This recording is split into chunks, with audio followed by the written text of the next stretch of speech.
Pero bang kinalaman yung black hole doon sa impyerno? Ano nga ba yung sinasabi ng Biblia patungkol dito?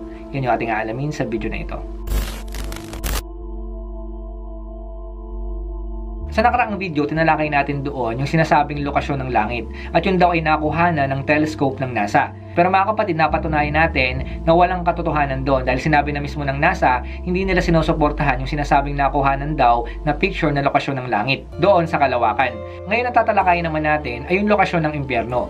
Ito rin ba ay nandoon sa kalawakan? Bagamat di sinasabi ng NASA na nakita mismo nila yung lokasyon ng impyerno sa kalawakan, pero meron silang nadiskubre na sinasabi ng ilang mga tao na pwedeng yun yung impyerno doon sa kalawakan. So ano nga ba itong sinasabi nila na maaaring impyerno na matatagpuan doon sa kalawakan? So yan po mga kapatid ang tinatawag natin na black hole. Ngayon, ano nga ba itong black hole?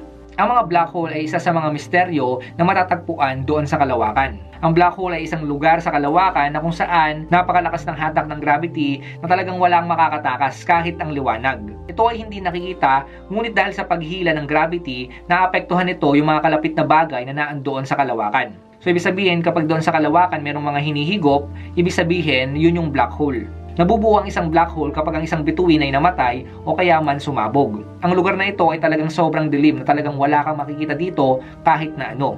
Ang black hole ang sinasabi na pinaka nakakatakot na lugar sa kalawakan. Dahil kapag nahulog ka sa isang black hole, siguradong ikaw ay madudurog at talagang matatapos ang buhay mo doon. Ang napakalaking black hole na makikita sa gitna ng kalawakan ay kayang-kaya kang hatakin at siguradong wala kang takas kapag ikaw ay hinigop nito. At syempre ang black hole na ito yung lugar na kung saan hindi gagana ang physics. Ngayon, bakit kinukumpara ng ilang mga tao yung black hole doon sa impyerno? Ano nga po yung pagkakapareho ng dalawa na ito? Una, makikita natin dito na yung black hole, ito ay isang aktual na lugar. Ibig sabihin, ito ay talagang totoo at physical na lugar. Ganun din yung impyerno. Kung babasahin natin yung Biblia, sinasabi na itong impyerno, ito ay literal na lugar. So kung sinasabi ng science na aktual na lugar itong black hole, ganun din po sinasabi ng Bible sa impyerno. Ito ay aktual na lugar. Basahin natin itong Numbers chapter 16 verse 30. Ngunit kapag may ginawang di pangkaraniwan ng Diyos at bumuka ang lupa at sila'y nilulon ng buhay kasama ang lahat ng may kaugnayan sa kanila at sila'y nilibing ng buhay sa daigdig ng mga patay, nangangahulog na naghimagsik ang mga taong iyon kay Yahweh. Sa verse na binasa natin na ito, hindi natin tatalakayin kung saan nga ba talaga yung exact na lokasyon ng impyerno. Dito ba sa mundo o sa labas ng kalawakan? Pero ang pinakapunto ko po dito mga kapatid, saan mang lugar yung impyerno na yan, pinapakita na ito ay isang aktual na lugar. Kung titignan din natin, itong black hole, bago ka makapunta dito, merong humahating linya dito. So kung pag-uusapan natin yung linyang humahati doon sa black hole, meron tayong tinatawag na event horizon. Ito yung spherical outer boundary ng black hole. Kumbaga ito na yung pinakadulo ng space and time. Kapag lumagpas ka na sa linya na ito, iba na siya. Hindi na ito pangkaraniwan. Ngayon kung merong linya o kaya man pumapagitan dyan sa black hole bago ka makarating dyan, ganoon din naman sa impyerno. Makikita natin na yung sinasabi ng Biblia, parang ito yung black hole, na meron ding boundary o kaya man linya na pumapagitan doon sa impyerno at sa ibang lugar. Minsan nagsabi si Jesus ng isang talinghaga tungkol sa isang tao doon sa impyerno na nagnanais na makaalis o makatakas doon sa nakakatakot ng lugar na yon ng pagdurusa. Ngunit hindi niya ito magawa. Sabi nga sa Luke chapter 16 verse 26, bukod dito, may malaking bangin sa pagitan natin, kaya't ang mga naririto ay hindi makakapunta dyan, at ang mga naririyan ay hindi makakapunta rito.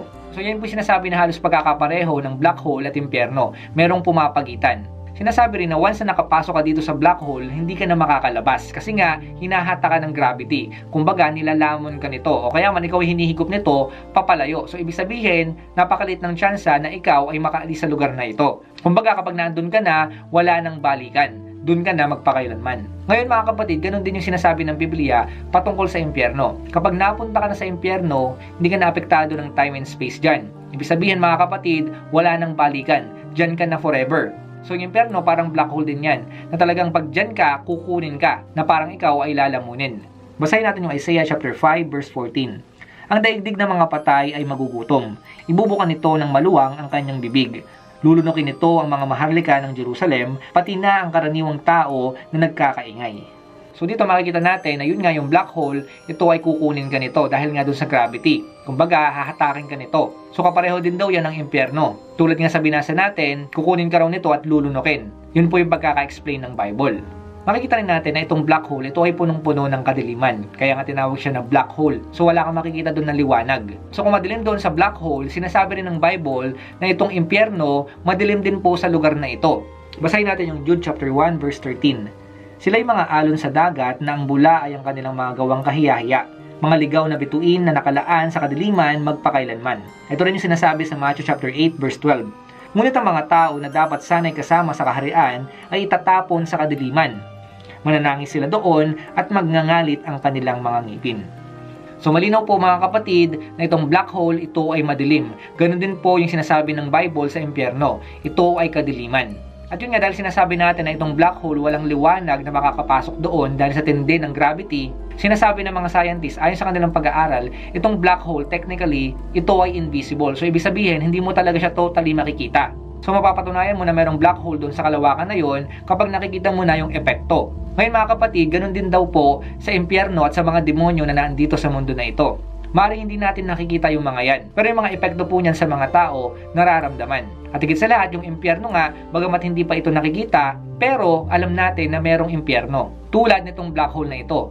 Bagamat hindi siya talaga totally nakikita, pero nakikita mo yung epekto dahil sa paghigop nito. Dahil sa kayang gawin nito. So yun po mga kapatid yung sinasabi ng mga tao na halos pagkakapareho ng impyerno at ng black hole. Kaya sinasabi tuloy ng ilan, yung black hole na yan na nasa labas ng kalawakan, yan na rin yung impyerno. Ngayon mga kapatid, ang masasabi natin dito, hindi natin pwedeng sabihin na itong black hole, ito nga yung impyerno. Una, dahil wala naman sinasabi yung Biblia patungkol sa black hole, tanging impyerno lamang. So dapat mga kapatid, kung sinabi ng Bible yung patungkol sa impyerno, yun lamang yung paniwalaan natin. Huwag nating dagdagan na yun nga sinasabi ng science. So kung nakakatakot na yung lugar na black hole na sinasabi nga ng mga scientists, tandaan nyo po mga kapatid, mas nakakatakot yung impyerno. Maaaring hindi mo pa kayang imaginein kung ano yung hirap na pwedeng pagdaanan mo doon o yung takot na pwedeng maranasan mo doon. Pero ngayon pa lang sinasabi ko na po sa inyo mga kapatid, hindi mo magugustuhan yung impyerno kapag nakapunta na doon. Mas matindi pa yan sa black hole.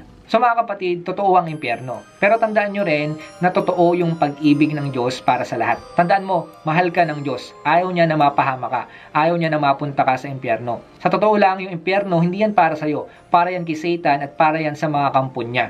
Ang gusto ng Panginoon, makasama ka niya magpakailanman doon sa bagong langit at bagong lupa. Kung gusto mo magkaroon ng buhay na walang hanggan at ayaw mong mapunta doon sa impyerno, simple lang, ibigay mo yung buhay mo sa Panginoong Kristo at manampalataya ka sa Kanya. Tandaan mo, hindi aksidente na napanood mo itong video na ito ay inalaw ng Diyos na mapanood mo nang sa ganon, magkaroon ka ng buhay na walang hanggan ngayon mismo. So ngayon, ako ay mananalangin. Kung susunod ka sa aking panalangin, sinasabi mo na ikaw ay nananampalataya na sa ating Panginoong Kristo at sinusunod mo na siya. So kung gusto mong magkaroon ng buhay na walang hanggan, at kung gusto mong sumunod sa ating Panginoong Kristo, sumunod ka sa aking panalangin. So tayo ay manalangin. Panginoong Diyos, lumalapit ako sa iyo at nagpapakumbaba. Humihingi ako ng tawad sa mga nagawa kong kasalanan. Patawarin mo ako at linisin ng iyong banal na dugo. Simula sa oras na ito, tinatanggap kita bilang Panginoon at tagapagligtas ng aking buhay. Maghari ka na sa buhay ko at ang kalooban mo na ang masunod. Ito po ang aking dalangin sa pangalan ni Jesus. Amen. So kung sumunod ka sa panalangin na yon, congratulations dahil ikaw ay meron ng buhay na walang hanggan. Nagsimula na yung buhay na walang hanggan sa'yo. Hindi kapag ikaw ay namatay na, doon pa na magsisimula yung buhay na walang hanggan. Dahil tinanggap mo yung ating Panginoong Kristo bilang Lord and Savior ng buhay mo, ikaw ngayon ay tagalangit na. Nasa sayo na yung kaligtasan na libreng regalo na ibinigay sa'yo ng Diyos. Kaya ngayon, ang gawin mo na lang, patuloy kang sumunod sa kalooban ng Diyos, gawin mo yung mga utos niya, at syempre mamuhay ka na may kabanalan habang naghihintay ka sa pagbabalik ng ating Panginoong Kristo. So para sa lahat ng nanampalataya sa Panginoong Kristo, ngayon man o dati pa, tandaan nyo po yung impyerno, hindi yan para sa inyo. Tagumpay na po tayo dyan. Pinagtagumpayan na yan ng ating Panginoong Kristo 2,000 years ago pa. So lahat ng mga sumunod sa Kanya, wala pong magagawa yung impyerno na yan. Tayo pong lahat ay mga tagalangit na. Pagdating ng panahon, makakasama natin at makakapiling natin yung Panginoong Kristo doon sa bagong langit at bagong lupa magpakailanman.